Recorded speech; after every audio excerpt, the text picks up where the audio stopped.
morning, everyone, and welcome to our LinkedIn Live today. We have a very special guest today, Laura Schmidt. Laura, welcome. Hi, Laura. So it's the show of Laura's this morning.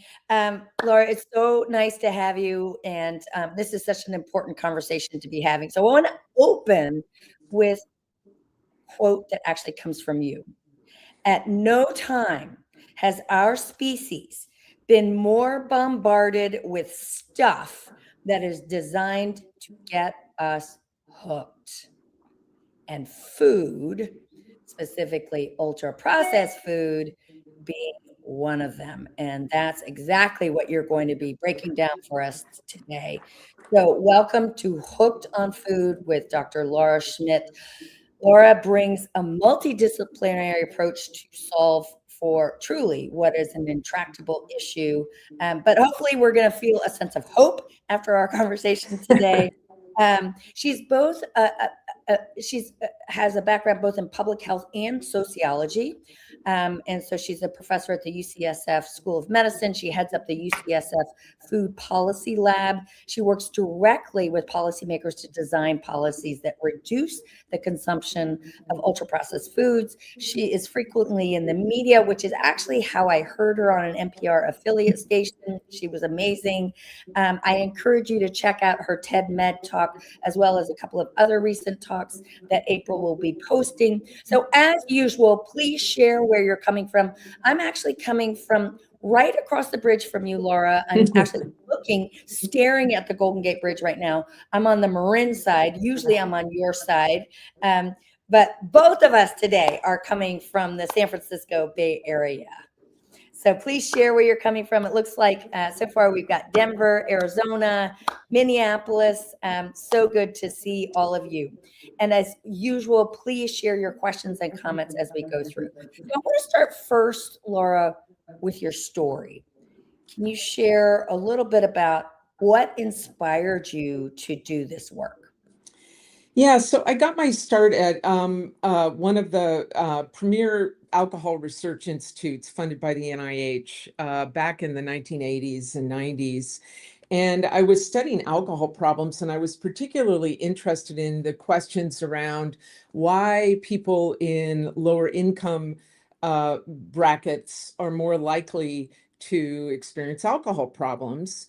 And that got me into looking at communities that are, low income, urban ghetto type situations where there's an abundance of corner stores that have often predatory contracts with the alcohol industry to push heavy, high ethanol products on the population. And I was particularly working in the San Francisco Tenderloin community and realized that actually there are a lot of kids that live there. And the community has so many liquor outlets with drug dealers in front of the stores that the kids have to have a special program called Safe Passage to get to school, to walk from their homes to the school bus. And I realized that if you grow up in a community like this, where you are literally bombarded 24/7 with alcohol outlets and drug dealers in front of them, yeah, there's a stronger likelihood that you are going to develop an alcohol problem. It makes a ton of sense. And since then, there's been a lot of research measuring alcohol environments and proving that this is actually the case. One of the things I noticed about the kids in the Tenderloin was that at least the city was regulating the density of alcohol outlets in their community, but there was no fresh food available. And these kids were experiencing high rates of type 2 diabetes. And, that's a disease. My grandmother had it. She acquired it when she was in her late 50s.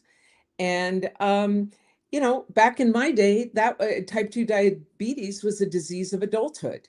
And I was shocked to learn that it was a disease that it was occurring in children. And since then, rates have increased tremendously. We now realize that fatty liver disease, a precursor, is also highly prevalent in children. We're starting to see young people develop colon cancer. And so I got very concerned about the lack of regulatory controls around ultra-processed foods is a vector for causing these cardiometabolic diseases. And thinking a lot of my skills in understanding how environments drive alcohol problems could be applied to the food situation. And so about 20 years ago, I pivoted pretty dramatically and started working on sugar and ultra processed foods. I also worked in the San Francisco, actually, public school system. And one of the things related that I saw related to our conversation today is my last school that I worked at was a charter school, and the charter school would actually specifically look for sites that had fast food restaurants as the place where students could get their lunch. So we truly become the environment that we are in, and we understand that with our kids, but for some reason we have a harder time understanding that with adults, which brings us to this myth about individual responsibility. And this is something that people on our conversation today, we hear this all the time. Just take personal responsibility when it comes to our health and wellness, when it comes particularly to healthy eating. Tell us a little bit more about why that's not working, and yet why it persists, and also why it's not working. So this is a myth that's been promulgated by the food industry. There was a few years ago, there was a really interesting episode where a bunch of scientists funded by Coca-Cola were outed by an investigative journalist at the New York Times, Anahad O'Connor, demonstrating that they were being paid to do research that argued that you could eat ultra processed foods and still still be healthy. And if you weren't, it was because you weren't exercising enough. And so this is a very intentional and quite deliberate strategy used by the industry to shift the blame away from their own products. And you can imagine, if you know that you're making products that are designed to be overeaten and make people and causing illness, it's in your best business interests to do everything you can to shift that narrative away from self-accountability and towards user accountability. It's a very common strategy. It's been used by the tobacco and the alcohol industries for a very long time. And because Americans, we come with a set of norms around individual responsibility anyway, it really gets traction in our culture in a way that it doesn't in other cultures. They're a little more communalistic. And so this is a tremendously damaging myth. It's great for the industry because it keeps them from having to be accountable for the products that cause harm. But for individuals, it really plays into a true mythology, and I think has been incredibly destructive. Since the beginning of the obesity epidemic, these companies have been, on the one hand, uh, powering down on marketing indulgence foods, but on the other hand, marketing diet foods, whether it's fake fat, fake sugar. And a lot of that is targeted at women in particular. It's a very misogynistic narrative. That women somehow lack self-control and should be on a diet all the time.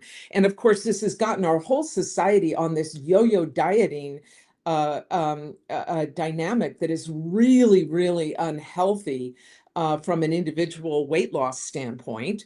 We know that from lots of trials that the metabolic set point just adjusts to a lower calorie intake and causes metabolic disruption. And so it's a very damaging myth. It also causes a lot of weight stigma, which makes it even harder for people who have some excess weight to lose it and feel comfortable exercising, going to the doctor. So it's a very destructive myth. It happens that it sits nicely in our culture. So it's a very hard thing to fight back against, but it really is a linchpin for this whole debate. Once we turn the focus off of the individual and back on the industry, then we can start figuring out ways to solve this problem, which is really situated in the food environment, not in the individual by any means. Which really brings you to this point that you make about freedom of choice, that we have freedom of choice.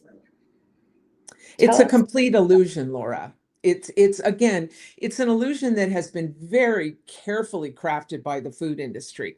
So all you have to do to understand the lack of choice that we have is walk down the cereal aisle in any grocery store. And what you're going to see is a bunch of boxes, a whole wall of boxes, floor to ceiling, that look like infinite choice. Different cartoon character on every box, different flavor, different. Turn any one of those boxes around and you'll see the same three ingredients: refined carbs, sugar, and a bunch of chemicals. And so the idea of choice is an illusion that has been created by this industry, again, to keep us stuck in low cost foods that make money for them.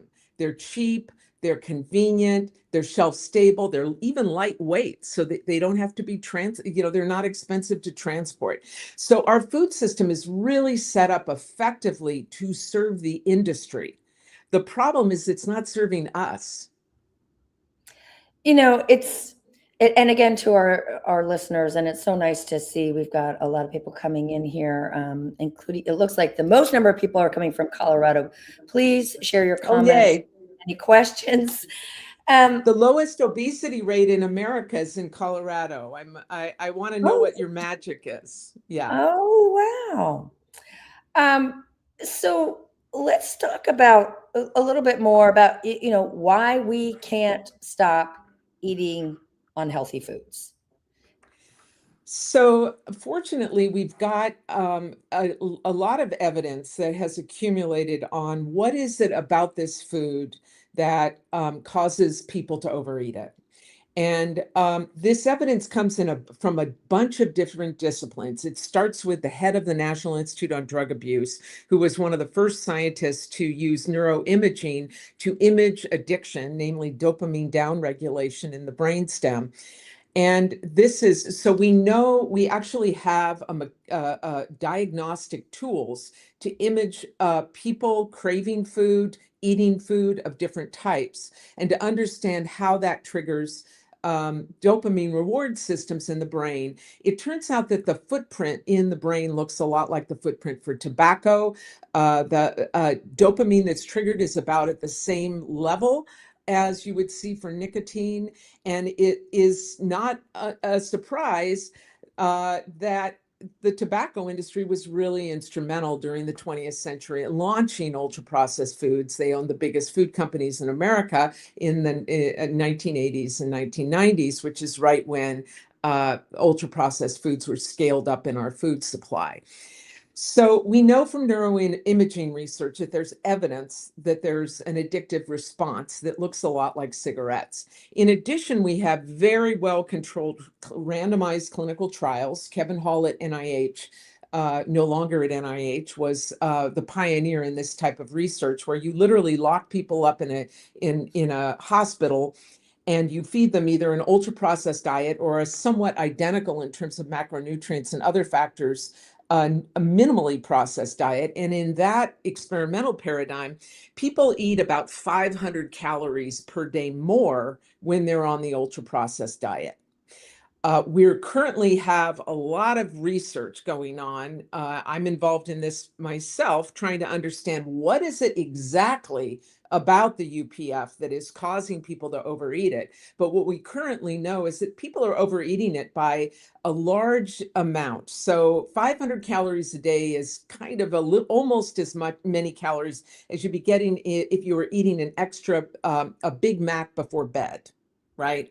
So it's almost a whole meal of calories. So it shouldn't be any surprise to anyone that when you have most of the food in the American food supply, it's about 70% of what's in the grocery store is ultra processed, and you're just eating normally in this food environment, you're going to overeat and you're going to gain weight, and not by a small amount of calories, by a lot. And then the final body of research that kind of seals the deal here is the kind of work I do, which is using internal industry documents on the food industry to study the R&D and the different strategies that these companies use to create ultra processed foods, And how that they're they engineer them. intentionally doing this. Yes, quite intentionally, using a lot of cigarette technology in the tobacco-owned food companies, and ironically using the very technologies like fMRI that Nora Volkow at the National Institute of Drug Abuse is using to diagnose and try to cure addiction, using those technologies to better design the food to be addictive. And so you put all of that together, and it's pretty clear that the food is being designed and it is successfully doing what it's intended to do. It's causing people to buy more, overeat more, and therefore to gain weight. And with that weight gain comes a higher risk, not inevitable, but a higher risk for cardiometabolic diseases. And in your TED Med talk, you described how they will put people in an MRI and then feed them Doritos to Yep. see exactly. I mean, that is just horrifying. I've come, I study the food industry, and I've come to really respect the ingenuity and the enterprising spirit and the strategic know-how of the CEOs of these companies, particularly, the CEO of Philip Morris, when he owned Kraft General Foods. It was the largest consumer product good company in the world. It was the largest tobacco, largest food company in North America. Kraft was. And I mean, these guys are really good at what they do. And I think it's, if it weren't causing tremendous population level harm, it'd be great. It's capitalism at play. But the problem is they're incentivized to create products that sell. They are not incentivized to in any way to create health. And even when they're creating products that say they're healthy, ultimately the business model is such that when you have to use a lot of chemical additives and fake ingredients and highly refined ingredients, you're probably still producing an unhealthy product. It might be low fat or low sugar, and from the standpoint of nutrients, be a little better than a high sugar, high fat product. It's still designed in such a way that it's going to trigger that reward drive, and it's going to cause potentially metabolic perturbations that we really need to think about. Okay. So now what? Like, what do we do? How do we fight back? And a lot of the people who are with us today, and again, please submit your questions, are working in a workplace environment, are workplace well-being professionals. So, and I know that you just finished up a clinical trial and intervention in a work setting. So let's start in the workplace, and then we can kind of expand upon that. What's one way that leaders in a workplace can fight back against this? So a lot of what I do is to take models that we know work for alcohol and tobacco, since alcohol and tobacco are so similar to ultra-processed foods, and in many cases made by the same companies historically. It really makes sense to take what we know from tobacco and alcohol policy and apply it to ultra-processed food. And it turns out that we have had one of the greatest public health success stories in history around tobacco control. Back in the early 80s, when cigarette consumption peaked, almost half of us, 40 some odd percent of us, were smoking regularly, and now we're under 10%. And a lot of that was driven by a combination of different policies that we know are effective for ultra processed food. And the only problem is just how do we adapt them and apply them to the ultra processed food problem. And so things like taxation, curtailing child focused marketing, putting a warning label on it, these all work. So one of the interesting things that also works is the idea equivalent to an indoor air healthy workplace smoking cessation strategy, which is basically If people smoke, you encourage them to use nicotine replacement and get off the stuff. But if they do need to smoke, you put them into a safe place where they aren't going to expose other people to secondhand smoke. And so we took something very similar. My colleagues Alyssa Epple and Jamie Schmidt at Sutter Health, we have developed and cultivated a whole platform. We call it the Metabolic Health Improvement Partnership. And the idea is to take models from alcohol and tobacco and apply them in the workplace. And so it's a combination of taking one or multiple unhealthy ultra processed foods just out of the work environment. So in our case, we have with funding from the NIH, we've taken 15 different sites in the Sutter Health System, a big integrated health system in California, and we've randomized them. And some of these hospital sites, we just take the sugar sweetened beverages out. They are the paradigmatic ultra processed food, tons of sugar, very bad for health, no reason for anybody to drink this stuff.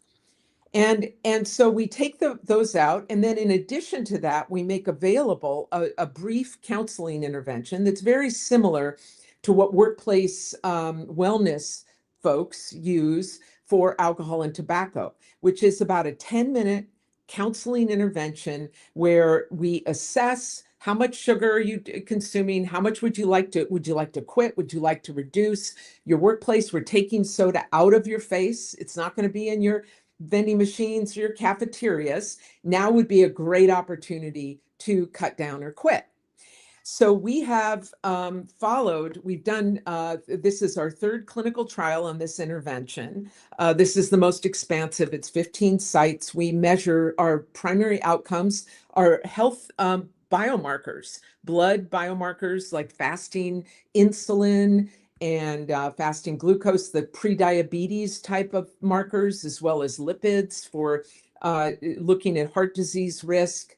And what we find is that employees, we recruit people who are heavy SSB consumers, and we find that they reduce their consumption by a very large extent. And we can move the dial. They lose within 10 months. They lose half an inch in their waist circumference, which is really good because we know that belly fat is metabolically active and a really a health concern. And people do especially well when they get the combination of the environmental change with a little bit of counseling to encourage them and give them strategies for how to quit. And I'm curious, first of all, that's amazing. And kudos to you for doing that. I mean, I'm really hanging on to every word that you're sharing. I'm curious, how many people are participants, or how many people are you So we actually? have 604 people in the large 15 site trial. But I will say that my own university, UCSF, we were the guinea pigs, and we took soda out of everywhere in our entire campus footprint. We've got 25,000 employees, second largest private employer in San Francisco. Wow. And we took it out from everywhere in 2015. That's how we know it works. And you know what's really wonderful about these interventions, and I know you have a lot of people in this call who are skilled at wellness and employee wellness. You know, the challenge with our current strategies, even DPP, which diabetes prevention program, which are really great interventions, the challenge is that there's a lot of cherry picking in who actually benefits from these programs.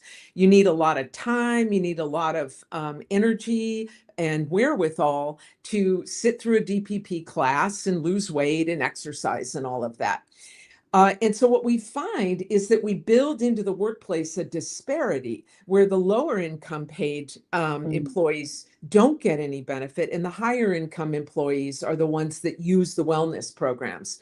Now, these food environment interventions kind of flip that whole thing on its head, where the lower income employees, like at UCSF, it would be our janitors, our shuttle drivers, those folks actually consume more SSBs. In our case at UCSF, it was before our sales ban about a liter a day on average, whereas our doctors and managers only consume maybe half 4 ounces a day, right? And so, but it turns out that when we take the SSBs out of the workplace, it benefits the lower income employees more because they're consuming more. The higher income employees that don't consume it really don't care because they don't buy it. And so it's a very useful strategy. I think food environment strategies in the workplace are going to become the primary way we combat diabetes and obesity in the 21st century. Very much taking a page from the tobacco model, where we really focus on making the workplace environment where people are spending most of their time, making it a healthier environment, and worrying a little less about one-on-one interventions with a very small segment of the affected population. I'm so happy to hear this. Okay, we've got a question here. I love this conversation. What are intervention ideas for employers with large work at home population? Great question. Oh, that's a great suggestion. Well, I would suggest a brief intervention, and potentially, because this can be done on Zoom, it can be a 10-minute counseling intervention. It can be done by an employee assistance provider or a clinician or a health coach. And it would start with, how can you clean up your home environment? Just in the same way, and again, this is taking a page out of the alcohol and tobacco literature. When people go into recovery, they don't keep cigarettes in the house. They don't have alcohol in the house, right? They don't even walk down the alcohol aisle or go into bars and right. And so starting with making the default in your own home healthy food. And if you're going to have ultra processed food, do it when you're out, swing by McDonald's if you want to, and make it a special kind of thing, not a staple. And then trying a brief intervention in the home, where for people who are screened as heavy drinkers, in our case, in our Sutter Health trial, they're averaging about 1 liter a day at the baseline before they cut back. And so just being aware that there's a segment of the employee population that are probably pretty heavy users, probably experiencing craving and some symptoms of addiction, and are really going to need some counseling and addiction-oriented strategies to help them lower their consumption or even quit. Because let's not forget, just like with alcohol or tobacco, these ultra processed foods are in fact designed to be addictive. They're designed that way. So we have a comment here from Maria. I tell clients to offer healthy food delivery options, fruit and veggie boxes. So again, helping the individuals to optimize their environment. So when we first launched our healthy beverage initiative here at UCSF, we took soda out. A reporter from Forbes magazine called. He was very interested in what we were up to. And he said, what I hate is in the break room where people literally, like on the day after Halloween, you don't want your kids eating this crap. So you put it in the break room. I'll give it to my colleagues. It's really like the equivalent of indoor air pollution. Right? Yeah. We're just sort of, and so making that default something healthy is an extra step, but it really changes the culture of the workplace in a good way. So as always, top 3 takeaways for our listeners. Craving and food addiction are real. I think more and more people are learning this when they or loved ones experience the changes that happen when they take a GLP-1. Those drugs also work for alcohol and other substances of abuse, and there's a reason, because these products are designed to trigger the reward system in the brain. And so regardless of what you hear about individual responsibility, know that it's the food, it's not the individual. Second, because this is the reality, changing the environment is the best way to go. We talk a lot about making the healthy choice the default choice, but really what that starts with is cleaning out of the food environment anything that is going to trigger people with craving. In our clinical trials, we measure this, we measure craving. It doesn't happen in everyone. We think about 10, 12% of the population has full-blown food addiction. But there are a lot of subclinical experiences with heavy craving and so forth. So this is real. And the way to address that is to remove triggers in the environment and bolster the individual's ability to navigate the food environment in a way that doesn't cause disease. And ultimately, this means that what we really need are policy changes that target the environment rather than individual level clinical interventions that target the individual. And really, we have, fortunately, really good models for how to do that from alcohol and tobacco control. So craving and addictions are real. It's the food, not the individual. Change the environment, not the individual. And we need policy changes. And we've got In order to do that. we've got some positive playbooks to follow. Laura, you have been so amazing.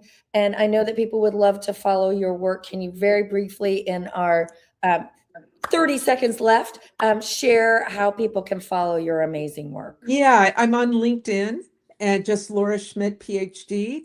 And you can also look me up at the UCSF Food Policy Lab. Laura, thank you so much for the work that you're doing. For everyone who joined us today, thank you so much for being with us today. Stay tuned for our next event. And as always, keep changing the world. Laura, you were amazing. Thank you so much. See you all next time.